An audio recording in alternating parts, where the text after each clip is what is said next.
All right. Hey guys.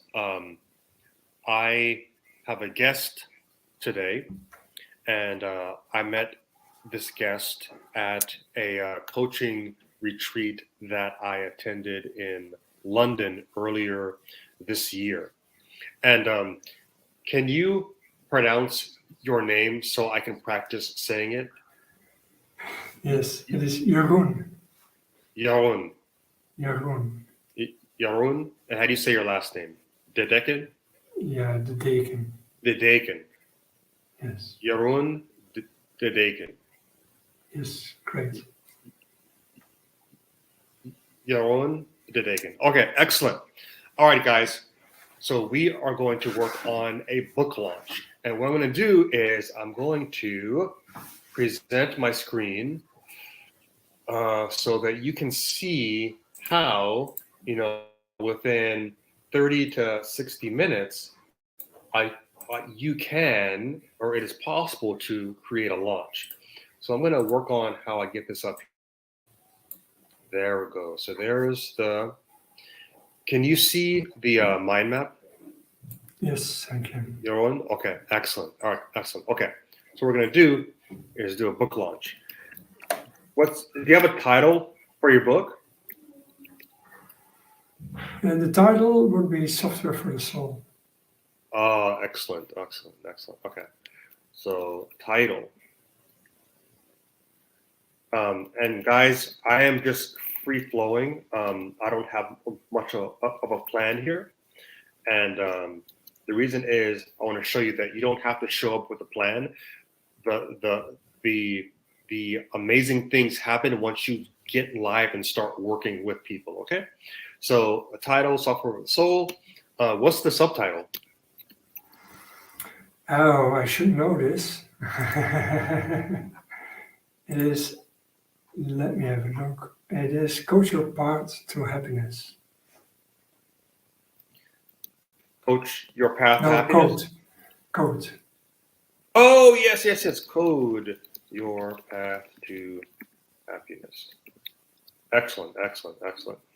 And I'm going to do a little, I'm going to break this up into assets, right? So the whole idea around the launch is we are using the momentum of other people reading and interacting with us to do two things: to create the morale to keep going, because now there are these people who are like, quote unquote, fighting for, and then also in interacting with them, we create content, right? So what we spin up from this is we spin up for ourselves morale and content, okay? And content is going to be in the forms of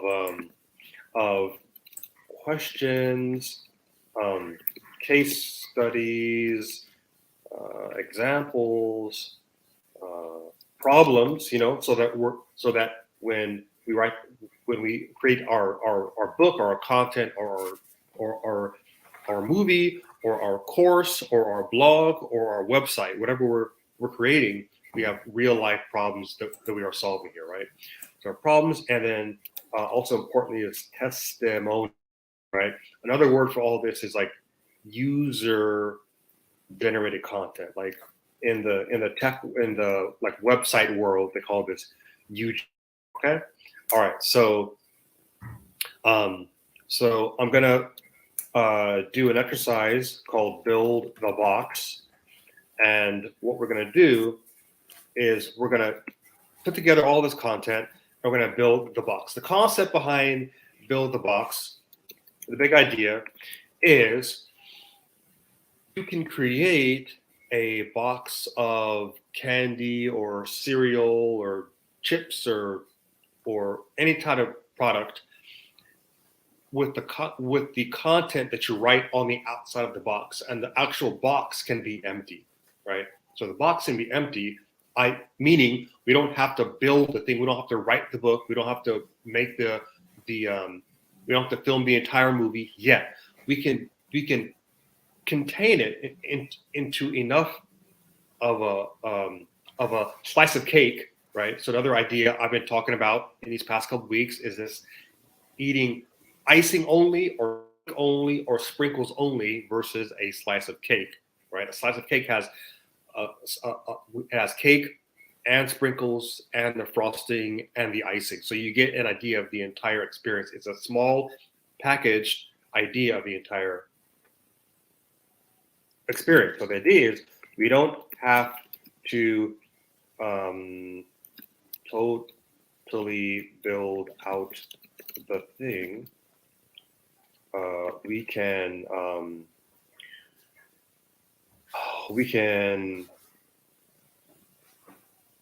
give you a taste just of the thing. We can give you enough of a taste so that you can buy or subscribe, or you can join the actual thing before it's launched, right? So before it's done and launched, right? This way you can launch early, okay? And use launch, this is backwards, right? Use launch to help you build. It's not launch now, build later. It's using the launch to help you build, okay? All right, cool. So that's the idea. So we have the title, and then we have a subtitle, and then we have, if we're thinking about a book has a title, and then a subtitle, and then it has the back of the book, and then the back of the book has the synopsis. I'm just going to call this a synopsis. I don't know the technical word. Please don't email me and tell me, Zaid, the back of the book overview is called this. It's fine. So we're going to call this the synopsis. And then the other thing that the back of the book often has, and the front of the book will often have, is a testimonial. Like a snippet of it, like a one-liner, okay? And now, since we are creating in imagination mode, we don't have to actually have one right now. We can make that up and fill in the blanks later, okay? All right, cool. Because in order to get something, it often helps to create space for it, okay? So this works in the visual design, copywriting realm as well, all right? And not just creating a physical space or a safe space for people. We can create a safe space for content, for what we want to happen. All right, so title, Software for the Soul. Subtitle, Code Your Path to Happiness. All right, do you have an idea for the back of the book, synopsis? If not, we can write it now. No, I have not yet written it out. Great. Let's workshop that now. The reason why I'm doing this is that we are going to use all this, guys. So we're going to use all this for the launch website. And launch website can just be a basic page, right? So when we have the launch site, we have a couple things, right? We have the title, right? We already have that. We have the subtitle. But then, since we're kind of selling people on something, on an idea of some type of promise, right? You have your unique value proposition. We can call it positioning statement, right? There's many words. There's many different ways where we can do this, right? Value, right? We can talk about problems. Anyways to do this, okay, guys? Title, subtitle, value, and then call to action. What do we want people to do? So an example of this is, they could download chapter 1. Or since we have principles in this case, right? You could just download download like we could create a principles like a cheat sheet, you know. So these are all ideas. Excellent. So we have the title, subtitle, back of the book, call to action, and we could even list the principles, list of principles with an overview, you know, principle. And that would be a principal name, you know, principal title, and then a blurb about it, principal subtitle, principal subtitle, and then an explainer paragraph, right? All right, so let's go back to the synopsis because that'll give us a lot of these things. You already have the list of principles, right? Yeah, I'm not so to say that I have a list of principles. I have a lot of analogies. Analogies, okay. We're gonna call those like, but these are analogies that people can then take and use, right? They're something that's useful.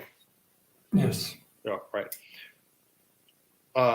So what do you think about calling those analogies principles and turn them into like actual like principles that people can actually like implement?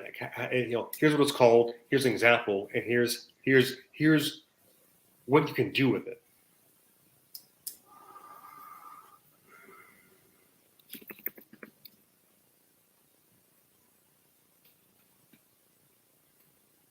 And that's the analogies portion of your book, right? Mm-hmm. And you don't necessarily have to use this for your book, but it plays very well visually for like a website, right? Mm-hmm. Yeah. All right. So another idea for a call to action, and again, guys, I'm jumping around, and that's why we're using a mind map, because a mind map is good for people like me whose brain jumps this way and then that way. So I get an idea over here that helps me with an idea over there. All right. So another idea for a call to action is to schedule a call. Right? And what we could do is we can create an offer around that. Okay. All right.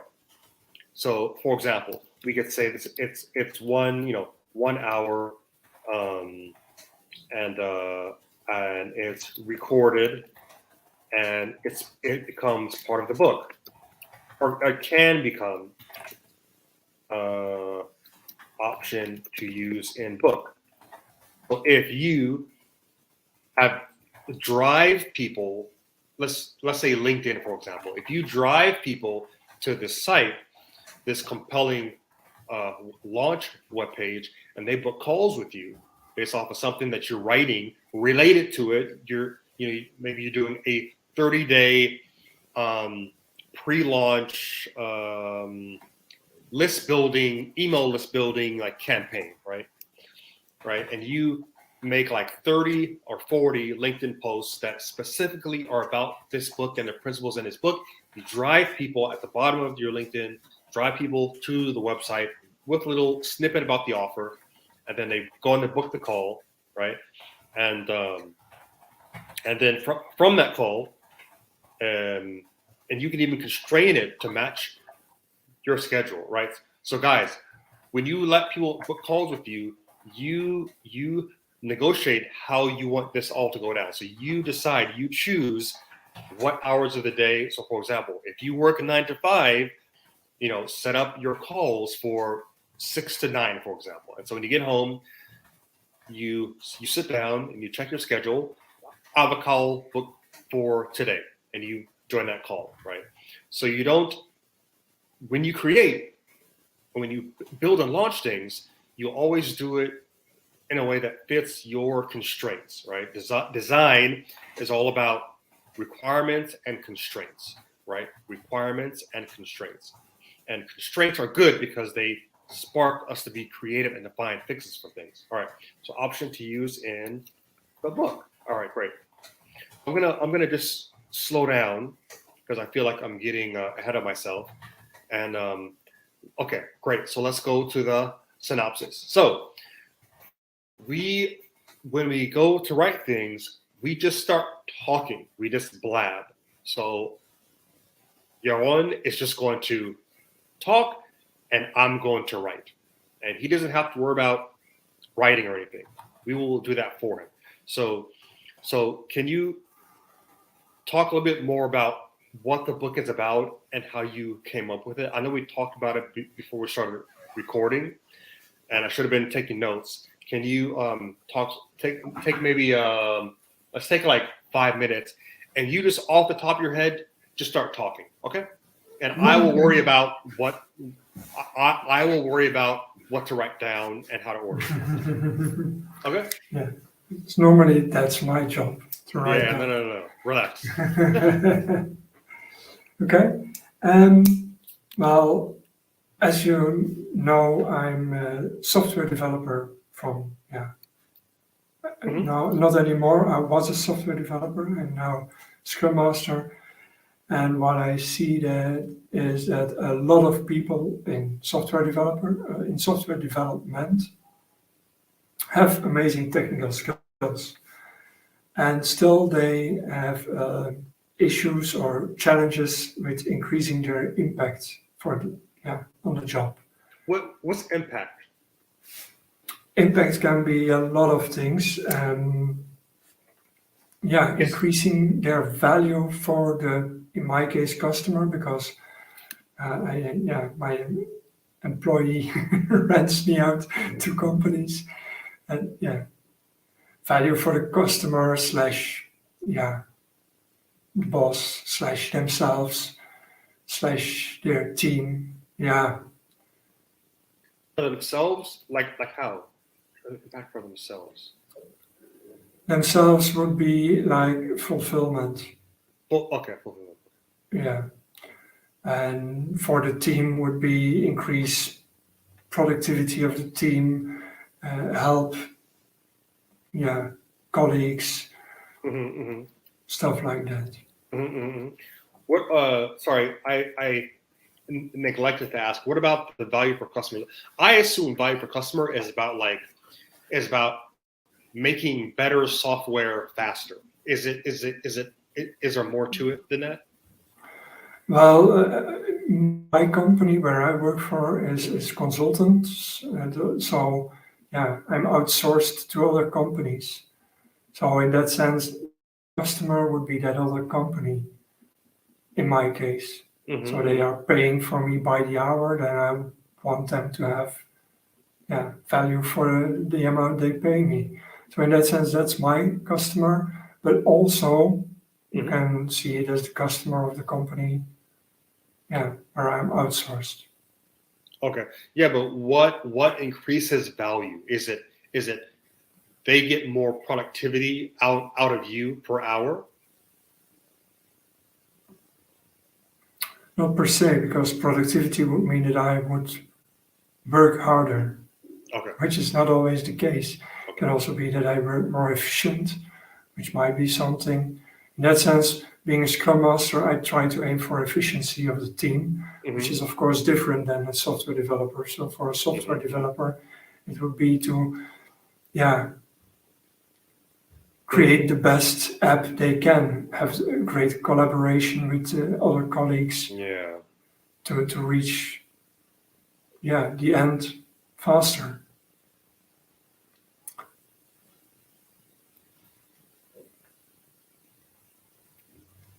And of course, in there as well, deliver value to the customer, because there is a customer for the company, and they are paying in the end to the developer, okay, via. In the end, that's where the payment for the developer comes from. Okay.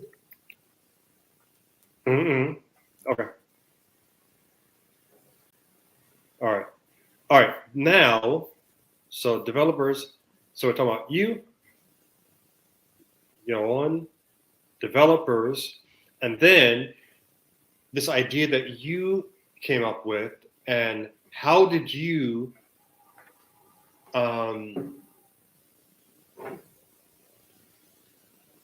what brought you to a point where you are even thinking about this?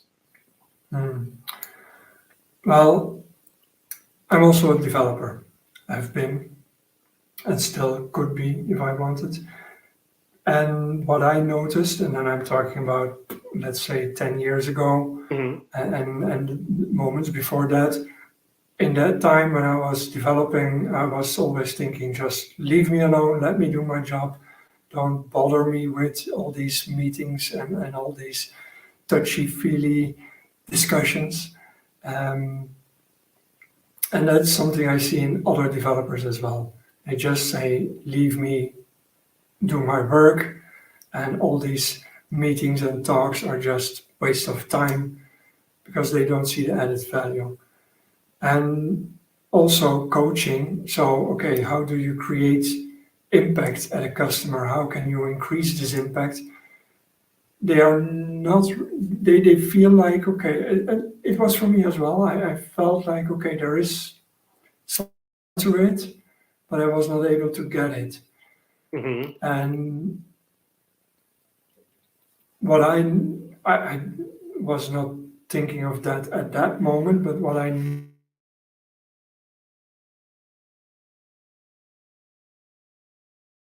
want to show them that their own life is similar to a software project, where when they are born, they start creating their, yeah, in software it's store procedures and the way they behave and things like that. So we create beliefs, we create thoughts, we create everything. And that's basically our personal repository and our personal operating system, which grows over time. And then after, say, 20, 30 years, there might be a moment where you say, okay, this software, this Mhm. operating system is no longer behaving at peak performance. Mhm. Mhm. I'm missing things, which is actually the case for a lot of software which is around for 30 years. And then what do we do with a software project like that? We start doing investigations, we make plans to improve, and then one by one we tackle small things and upgrade the repository and upgrade or update parts of it. So we challenge beliefs which might no longer help us, and we recreate in helping beliefs. Mhm. And we keep iterating and we keep investigating and improving and updating, upgrading, whatever we want to call it, depends on what we have. If we upgrade, in my opinion, we improve on a skill we already have, and update might be more like, okay, this is no longer helping. I want to update it to something new. I Mhm. believe I held in the past, which was saving me, and I now want to improve it. No longer helpful. Mhm. Mhm.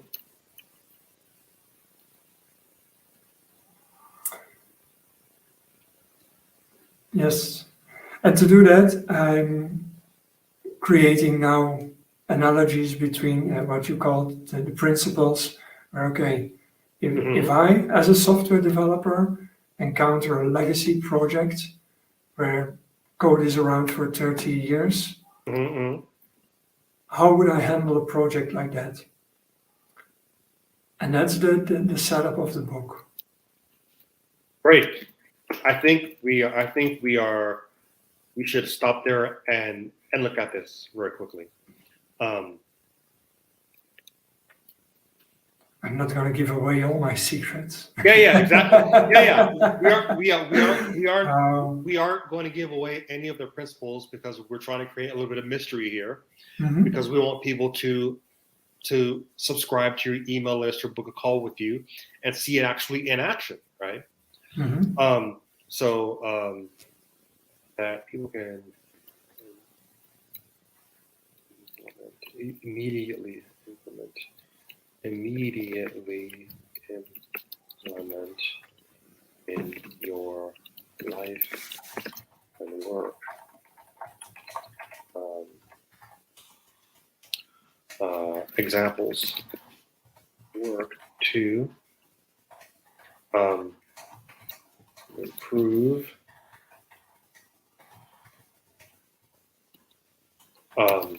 your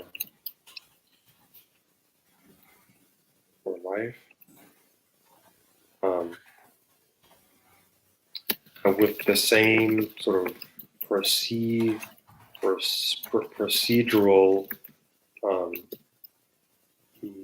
efficiency you experience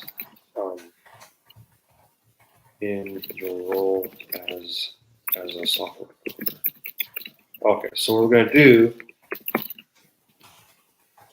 and hey guys, when you make content, everything is transmutable. So yeah, I'm using the term, build the box or front of the book and back of the book, but really, it's just it's the same thing as a website. And a website is people often will think that a website or an app, there's something special about it because it's a website or an app. An app and a website is simply a delivery mechanism for value. The same way a book or a blog or a conversation or a physical building that's like a gym or a karate school is basically a transit system for value. There's nothing inherently special about an app. And a lot of people in our web 2.0 world who became software developers and became UX designers and got fascinated by tech because it became sexy, because they watched the Social Network, or they watched Billions, or some TV show, or they read Fortune magazine, or they got fascinated with a Steve Jobs presentation, or Airbnb. The typical examples are like Airbnb and Uber, where people got fascinated with this idea of tech as the new gold rush, right? And a big part of Web 2.0, and we're still experiencing this with like AI and crypto, right, is the tech gold rush. And what happens is that we get stuck because we forget that we are delivering value, but we also have to have in ourselves a being that we are valuable and that we are worthy. And that's what Jeroen is talking about right here when he talks about our beliefs and our thoughts. And what happens is that we enter into tech and we think there's all this money there, there's all this fame there. But if your core beliefs and your core thoughts are such that, I myself am not inherently worthy or valuable, it doesn't matter how deep we get into tech, because that's not what we are. We are creating value for people and creating value for ourselves until we get in our minds and our heart that we are inherently valuable and that we are inherently worthy. And that's part of how we break out of these roles that we have put ourselves in. Okay. And we're not blaming anybody. We're not blaming ourselves. We're just saying that part of this, and this is the genius of his book, is that really what you're talking about is who people are being as developers, right? We're talking about being. And then you are breaking down, well, what does that actually mean if you think of your life as a software project, right? If you use that as the analogy, and this is, I think this is genius, is what does being mean, right? Because not many people are very good at breaking down what do we mean. I'm talking to you as from because both of us have experience in the world of performance coaching as as students and as coaches, what's being, right? What does that mean exactly? And so software is a great place to use as an analogy, right? I do a lot of that in the world of design. All right, great. So I think we have enough to start building the synopsis. So we have the idea, front cover, and then we have the synopsis right here.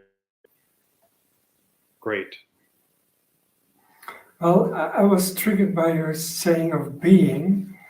Part of the book is what is being in real time. So being in the moment. We talk a lot about being in the moment.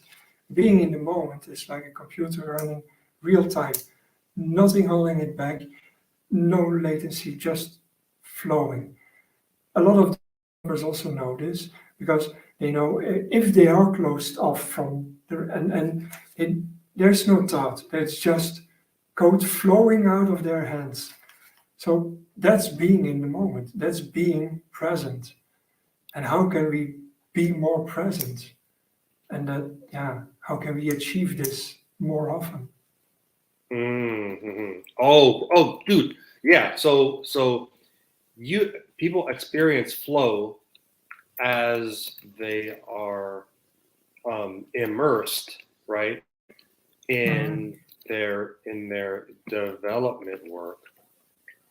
There's no lag between thinking and doing. It's just no lag between thinking and doing, right? And then, so how to so what you're really doing is you're teaching people how to experience that in every other aspect of their life. How to be in the moment and experience flow more often and in every other sphere of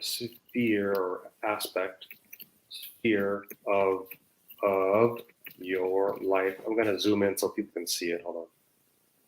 Okay. So guys, so you can see here how we can have a synopsis right here, okay? Now, so another thing we are going to do, so just for the sake of time, is we are going to... Would it help if we just cut it short certain moment and then we have another call to continue? Yeah, we can do that. Yeah, we can totally do that. Yeah, this could be part one. We can get on again and do part two. And I have an idea for what part two is. Part two is we are going to visually build the box. So we are going to actually have two boxes, front cover and back cover, and we will use this to write the synopsis. And the reason why we're going to do that is because we are going to because we are creating a constraint for ourselves in word and line count, and that helps us get this thing done faster. And it'll be more interesting for you guys watching this as well. Okay, and so this is an excellent example of how you can create a launch very quickly by putting enough constraints, by being in the flow, with talking to another person at the same time, by dividing work up, letting the other people just talk out loud and you do the writing, or vice versa. All right, so so let's plan for another session, and we'll call that part two. Okay. Sounds good. Excellent, man. I'm going to hit end the recording, and we will do part two next time, guys. This has been a very fun session. I'll see you guys later, and have a nice evening. I'm going to hit end record.